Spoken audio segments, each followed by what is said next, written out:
The Samsung Galaxy S24 Ultra embraces what it means to be Ultra, a phone that transcends the smartphone category. It offers more than any other phone and somehow manages to improve upon last year's Ultra in every way. The Galaxy S24 Ultra has better battery life, faster performance, and even better cameras, so you will also pay a bit more for the improvements. The new AI features are the only things that can slow this phone down, except for Samsung's aging and terrible software, which buries every exciting thing under layers upon layers of settings and menus.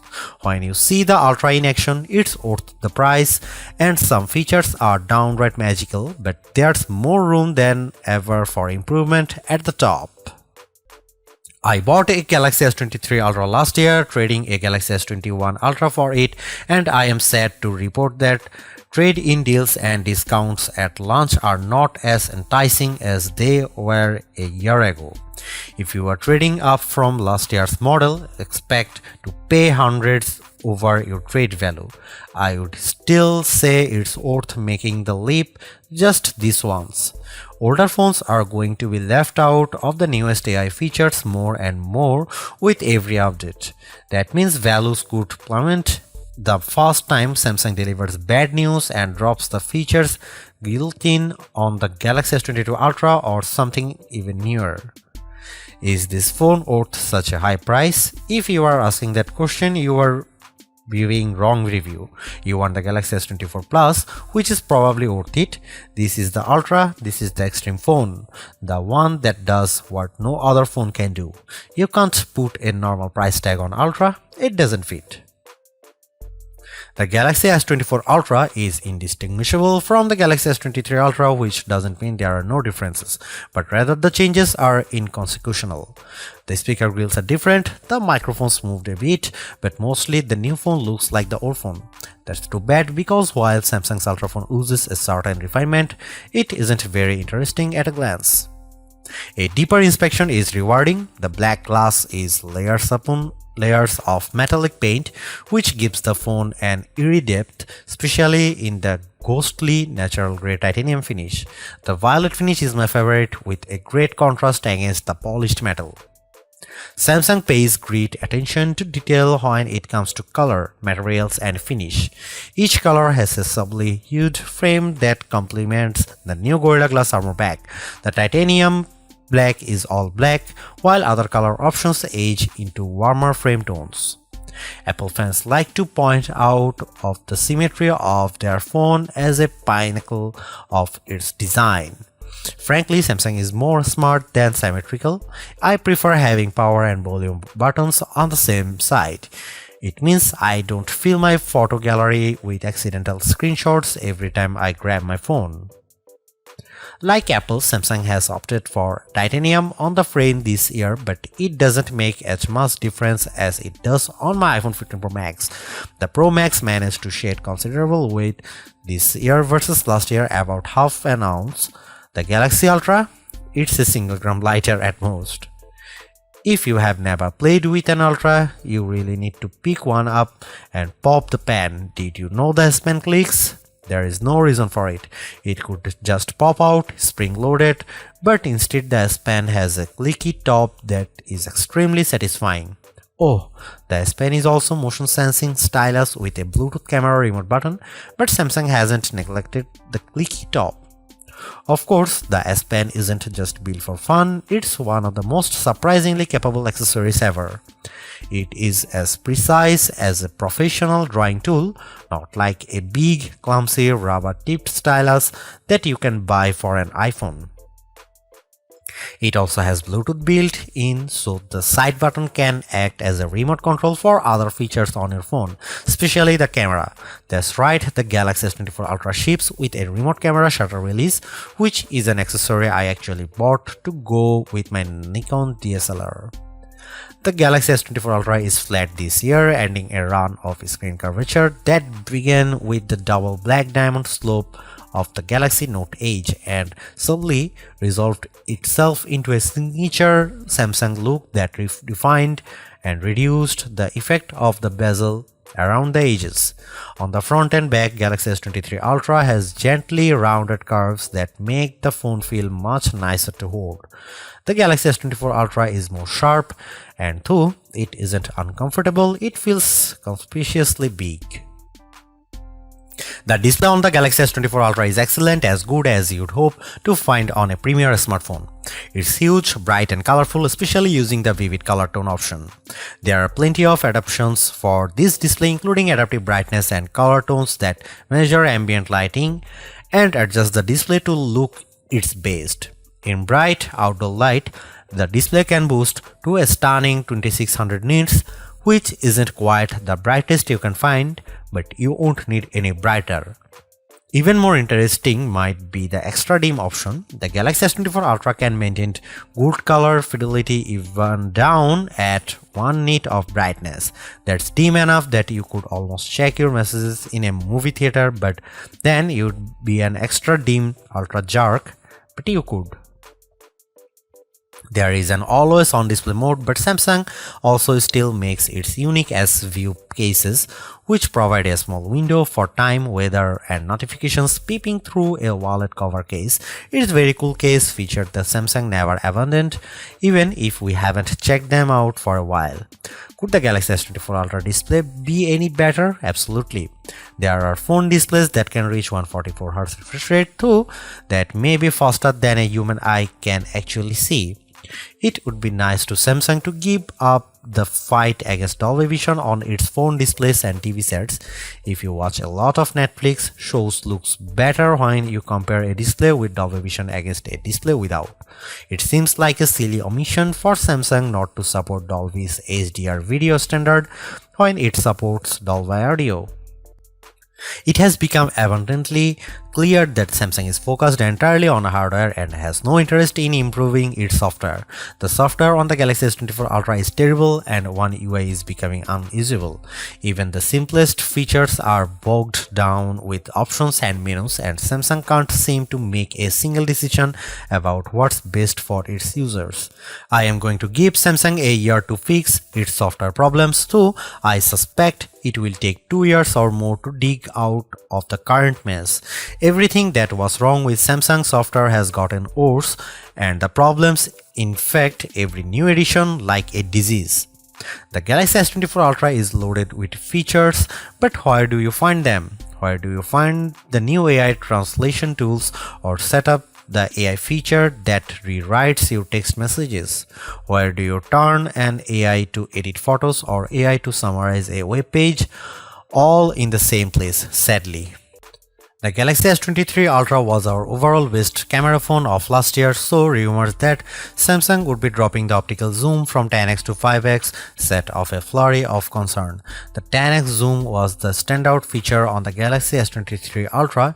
Aside from the 200 megapixel sensor, the two zoom lenses, the 100x digital astrophotography, the AI image enhancements, and everything else the phone could do. Still, it's odd for Samsung to take a step backwards, especially where specs are concerned.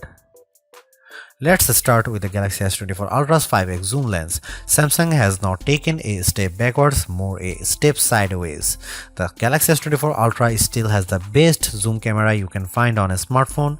It's better than the Galaxy S23 Ultra's 10x zoom, and it's much better than the 5x zoom you will find on the iPhone 15 Pro Max most of the time, like when you are really using the zoom to its full extent.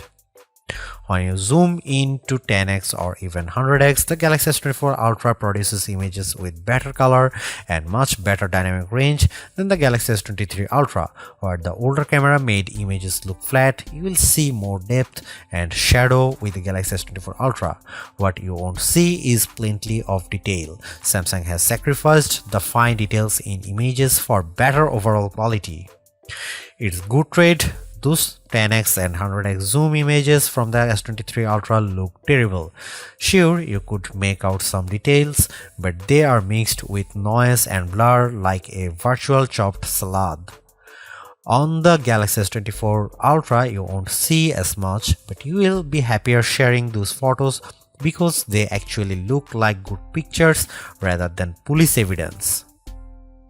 Check out some camera sample from Galaxy S24 Ultra and some comparison between Galaxy S24 Ultra, S23 Ultra or iPhone 15 Pro Max.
Ever since Apple started making its own Bionic chipset for the iPhone, we haven't seen an Android phone that could beat Apple's best iPhone in raw performance.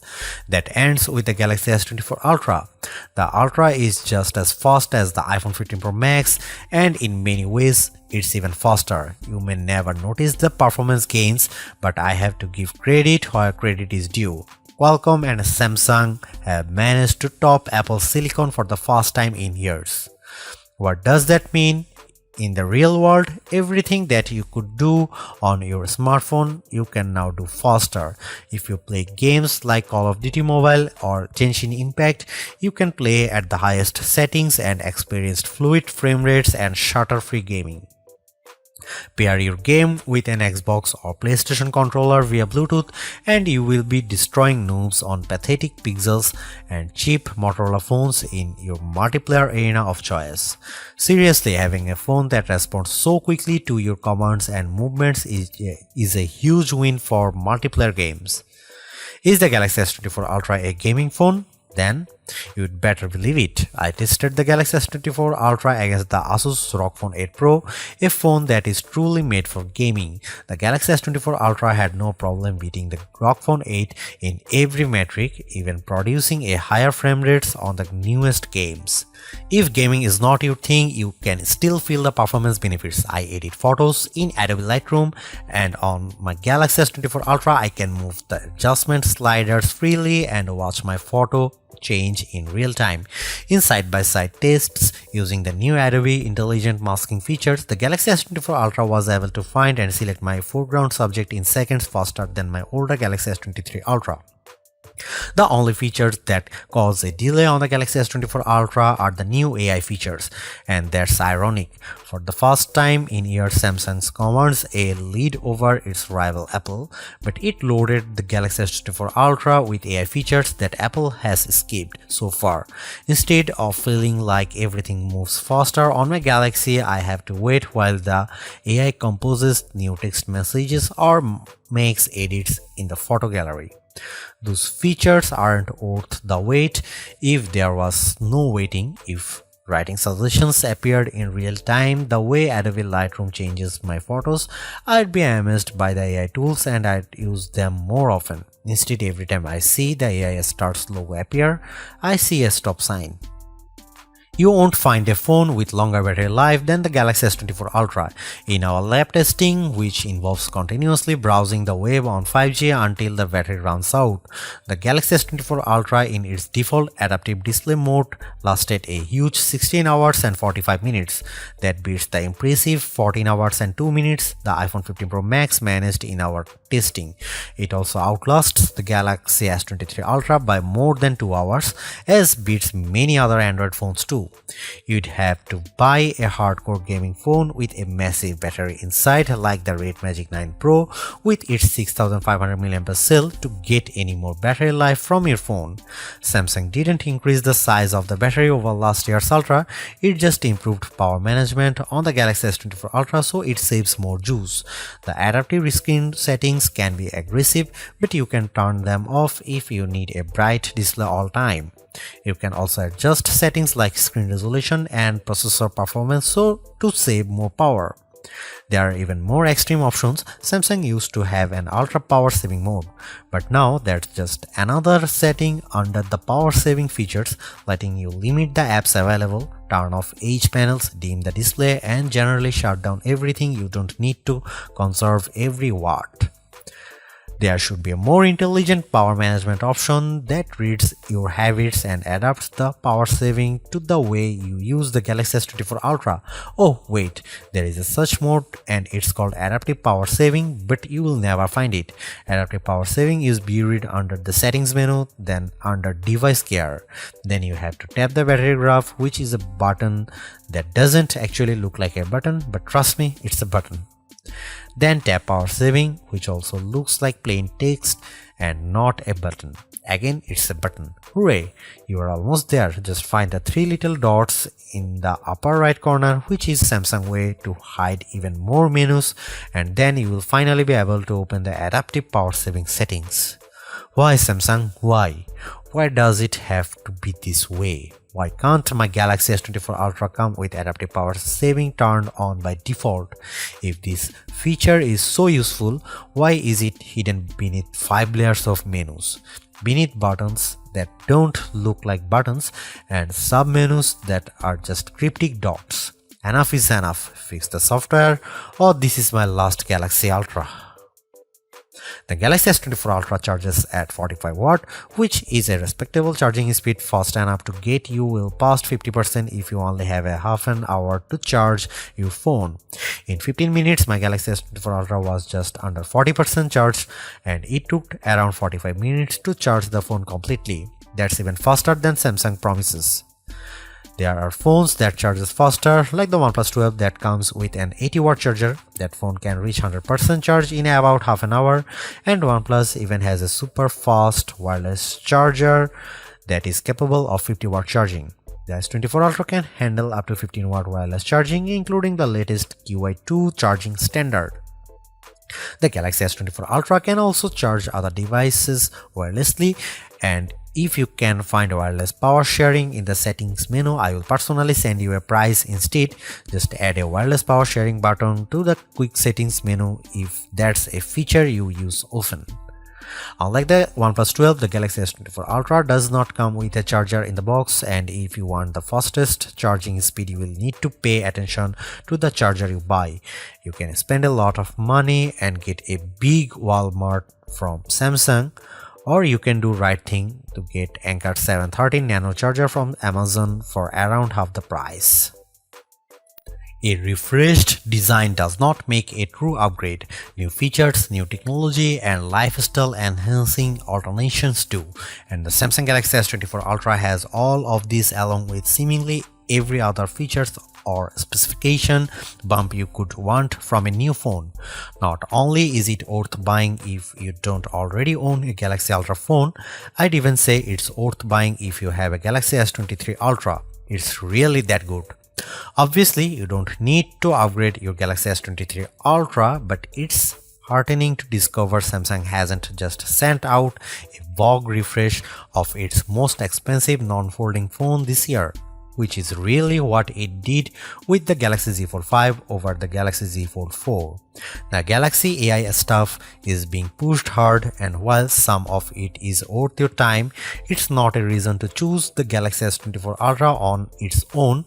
It's a combination of all its parts, from the amazing battery life to the genuinely improved camera, that makes it a must-buy. Although I say it's even worth an upgrade from the year-old Galaxy S23 Ultra, I do think you should mostly go into the Galaxy S24 Ultra with the intention of keeping it for years. Quite apart from Samsung's efforts to use more recycled materials, the software update commitment, the sheer ability of the device, and the price bump all shout, keep me in all. Honestly, I don't think you will tire of the Galaxy S24 Ultra or reach its full potential anytime soon. Buy it and keep hold of it, as you simply can't do much better. Thanks for watching. See you in the next one.